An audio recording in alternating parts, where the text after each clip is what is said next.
সারা বছর ধনেপাতা পাওয়া গেলেও শীতের ধনেপাতার কিন্তু স্বাদ সুগন্ধ হয় একদম আলাদা।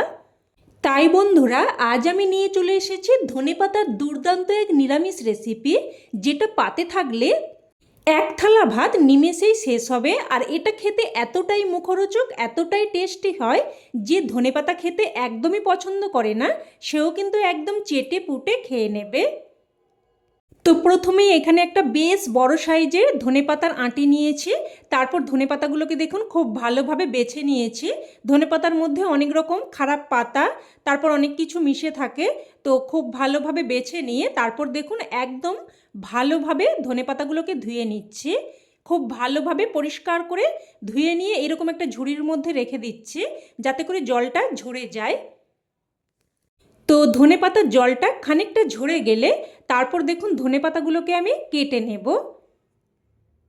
একদম যে খুব ভালোভাবে ধনেপাতাগুলোকে শুকিয়ে নিতে হবে তা কিন্তু নয়, হালকা একটু জলটা ঝরিয়ে নিলেই হবে। তারপর দেখুন ধনেপাতাগুলোকে হালকা এইভাবে একটু করে কেটে নিলাম। এবার ধনেপাতার মধ্যে একদমই যে শক্ত এইরকম মোটা ডাঁটার মতো অংশগুলো থাকে, এগুলো কিন্তু একদমই ছিবড়ে হয়। তো এগুলো আমি বাদ দিয়ে দিলাম। এবার ধনেপাতাগুলোকে একটা পাত্রের মধ্যে উঠিয়ে রাখছি। এবার এদিকে নিয়ে নিচ্ছি বেশ কিছুটা পাকা তেঁতুল। এবার এর মধ্যে একটু ঈষৎ উষ্ণ গরম জল দিয়ে আমি তেঁতুলটাকে ভিজিয়ে রাখবো। আর তেঁতুলের পরিমাণটা কিন্তু তেঁতুলটা কতটা টক আর ধনেপাতার পরিমাণের উপর নির্ভর করবে। তো ওদিকে তেঁতুলটা ভিজতে থাকুক। এবার এদিকে আমি গ্যাস অন করে কড়াই বসিয়ে কড়াইটা বেশ যখন ভালোভাবে গরম হয়ে আসবে তখন দেখুন এখানে কেটে ধুয়ে রাখা ধনেপাতাগুলো দিয়ে দিলাম। এবার লো ফ্লেমে উল্টে পাল্টে ধনেপাতাগুলোকে দেখুন হালকা করে নাড়াচাড়া করে নেব। এইভাবে মাঝে মধ্যে নাড়াচাড়া করে ধনেপাতার জলটাকে কিন্তু শুকিয়ে নিতে হবে। তবে এই কাজটা কিন্তু একদমই হাই ফ্লেমে করবেন না, তাতে করে ধনেপাতার ফ্লেভারটা কিন্তু নষ্ট হয়ে যাবে। একদমই লো ফ্লেমে অনবরত এইভাবে উল্টে পাল্টে দেখুন জলটাকে শুকিয়ে নিতে হবে। তো ধনেপাতার জলটা দেখুন বেশ শুকিয়ে গেছে। এবার এগুলোকে আমি উঠিয়ে নেব। তো এবার ধনেপাতাগুলোকে একটা থালার মধ্যে উঠিয়ে নিয়েছি আর এইভাবে ছড়িয়ে রেখে দিচ্ছি, যাতে করে ধনেপাতাটা ঠান্ডা হয়ে যায়। তো ওদিকে ধনেপাতাটা ঠান্ডা হতে থাকুক, এদিকে আমি গ্যাস অন করে কড়াই বসিয়ে দিয়ে দিয়েছি এখানে 4টে কাঁচা লঙ্কা। আর লঙ্কার পরিমাণটা আপনারা যেমন ঝাল খেতে চাইবেন সেই অনুযায়ী দিয়ে দেবেন। তবে এই রান্নাটা কিন্তু একদমই নুন টক ঝাল মিষ্টি মতো হবে। তো দেখুন লঙ্কাগুলোকে কিন্তু বেশ ভাজা ভাজা মতো করে নিয়েছি। এবার লঙ্কাগুলো উঠিয়ে রাখলাম। এবার ওই কড়াইয়ের মধ্যে দিয়ে দিলাম হাফ চামচ গোটা ধনে, হাফ চামচ গোটা জিরে, আর হাফ চামচের থেকেও একটু কম গোটা মৌরি, আর দিয়ে দিলাম হাফ চামচ মতো কালো সর্ষে আর হাফ চামচ পাঁচ ফোড়ন।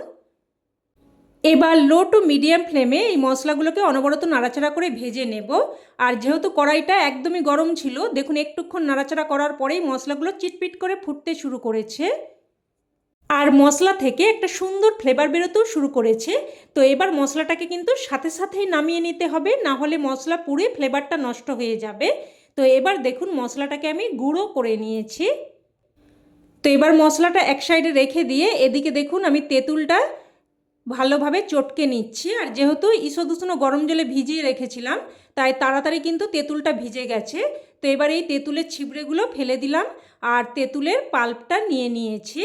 এবার ওই কড়াইয়ের মধ্যেই আমি তেঁতুলের পাল্পটা দিয়ে দিলাম, সাথে বাটিটা ধুয়ে অল্প একটু জলও দিয়ে দিলাম। আর দিয়ে দিচ্ছি স্বাদ অনুযায়ী লবণ। তবে লবণটা কিন্তু এখানে একটু কম দিচ্ছি, কারণ পরে কিন্তু আমি বিট লবণ যোগ করব। তো এবার লবণটা দিয়ে ভালোভাবে মিশিয়ে নেব। ভালোভাবে মিশিয়ে নিয়ে এটাকে এবার ফুটতে দেব। ফুটে আসলে এবার এখানে দিয়ে দিচ্ছি 2 টেবিল চামচ মতো চিনি। তো চিনিটা দিয়ে খুব ভালোভাবে মিশিয়ে নিয়ে এবার মিডিয়াম ফ্লেমে এটাকে এইভাবে প্রায় 4 থেকে 5 মিনিট মতো ফুটিয়ে নেব। তো এদিকে এটা ফুটতে থাকুক। এবার এদিকে দেখুন ধনেপাতাগুলো কিন্তু ঠান্ডা হয়ে গেছে। এবার ধনেপাতাগুলোকে একটা মিক্সিং জারের মধ্যে নিয়ে পেস্ট করে নেব। আর যে কাঁচা লঙ্কাগুলো আমি ভেজে উঠিয়ে রেখেছিলাম ওই কাঁচা লঙ্কাগুলোও কিন্তু ধনেপাতার সাথে একই সাথে পেস্ট করে নিলাম। তো দেখুন সমস্ত ধনেপাতাটাই পেস্ট করে নিয়েছি।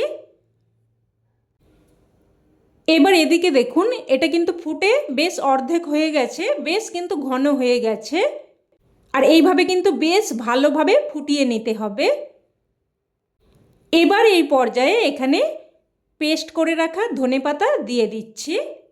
আর এই সময় গ্যাসের ফ্লেমটাকে কিন্তু একদম লোতে করে দিয়েছি। আর ধনেপাতাটা দেওয়ার পর কিন্তু গ্যাসের ফ্লেম একদমই লোতেই রাখবেন। তো লো ফ্লেমে ধনেপাতাটা দিয়ে বেশ ভালোভাবে মিশিয়ে নেব। মিশিয়ে নিয়ে প্রায় মিনিট 2-3 মতো নাড়াচাড়া করে এটাকে কিন্তু বেশ ভালোভাবে শুকিয়ে নিতে হবে। এটা যত ভালোভাবে শুকিয়ে নেবেন এটা কিন্তু ততটাই টেকসই হবে। অনেক দিন পর্যন্ত প্রায় কিন্তু 1 বছর অবধি আপনারা রেখে এটা খেতে পারবেন। তো দেখুন একদম শুকনো করে নিয়ে এবার এখানে দিয়ে দিচ্ছি 1/2 চামচ মতো বিট লবণ। অবশ্যই কিন্তু বিট লবণটা দেওয়ার চেষ্টা করবেন, তাতে করে কিন্তু ফ্লেভারটা খুবই সুন্দর আসবে। আর যে মশলাটা আমি ভেজে গুঁড়ো করে রেখেছিলাম তার থেকে 1 চামচ মতো নিয়ে দিয়ে দিলাম। আর এই মশলা কিন্তু এই চাটনি বা আচার যাই বলুন না কেন এর মধ্যে দারুণ একটা ফ্লেভার আনবে। তো বিট লবণ আর ভাজা মশলার গুঁড়োটা দিয়ে ভালোভাবে মিশিয়ে নিলাম। তবে রান্না কিন্তু এখানেই শেষ নয়। এবার এখানে দেখুন আমি একটা তড়কা প্যানের মধ্যে বেশ কিছুটা সর্ষের তেল গরম করে নিয়েছি। তার মধ্যে দিয়ে দিলাম 1/2 চামচ 5 ফোড়ন, 2টো শুকনো লঙ্কা আর দিয়ে দিলাম 1/2 চামচ মতো কালো সর্ষে। এবার এই ফোড়নটাকে বেশ ভালোভাবে ভেজে নিয়ে তারপর এর মধ্যে দিয়ে দিলাম 1 চামচ মতো কাশ্মীরি লঙ্কার গুঁড়ো। এবার লঙ্কার গুঁড়োটা দিয়ে একটু নাড়াচাড়া করেই কিন্তু সাথে সাথে এই ফোড়নটা এর মধ্যে দিয়ে দিতে হবে। আর এই ফোড়ন কিন্তু এর মধ্যে একটা দারুণ আচারি আচারি ফ্লেভার আনবে। তো ফোড়নটা দিয়ে মিশিয়ে নিয়ে এবার গ্যাসের ফ্লেমটা বন্ধ করে এখানে আমি দিয়ে দিলাম অর্ধেক পাতিলেবুর রস। তবে আপনারা পাতিলেবুর রসের পরিবর্তে এখানে ভিনিগারটাও ব্যবহার করতে পারেন। তবে লেবুর রস বা ভিনিগারটা দিয়ে দিলে এটা কিন্তু অনেক বেশি টেকসই হবে আর অনেক দিন পর্যন্ত আপনারা রেখে খেতে পারবেন। তো দেখুন এবার এটাকে নামিয়ে নিচ্ছি আর এটাকে আপনারা একদম ঠান্ডা করে নিয়ে তারপর একটা কাঁচের জারের মধ্যে ভরে কিন্তু রেখে দিতে পারেন। তবে এটা খেতে এতটাই টেস্টি হয় সারা বছর পর্যন্ত হয়তো আপনারা রাখতে পারবেন না। আর এটা আপনারা ভাত, রুটি, পরোটা এছাড়াও যে কোনো স্ন্যাক্সের সাথেও খেতে পারবেন, খেতে দুর্দান্ত লাগে। তো বন্ধুরা রেসিপি কেমন লাগলো অবশ্যই কমেন্টে জানাবেন। আর ভালো লেগে থাকলে প্লিজ একটা লাইক দিয়ে দেবেন। আর চাইলে অন্যান্যদের সাথে শেয়ারও করতে পারেন। আর চ্যানেলের নতুন বন্ধু হয়ে থাকলে চ্যানেলটিকে অবশ্যই করে সাবস্ক্রাইব করে নেবেন। আর সাথে পাশে থাকা বেল বাটনটি অন করে নেবেন যাতে করে আমার সমস্ত রেসিপির আপডেট আপনার কাছে সবার আগে পৌঁছে যায়। তো আজ এই অবধি, আবারও অন্য কোনো রেসিপিতে দেখা হবে। ততক্ষণে ভালো থাকবেন, সুস্থ থাকবেন। ধন্যবাদ।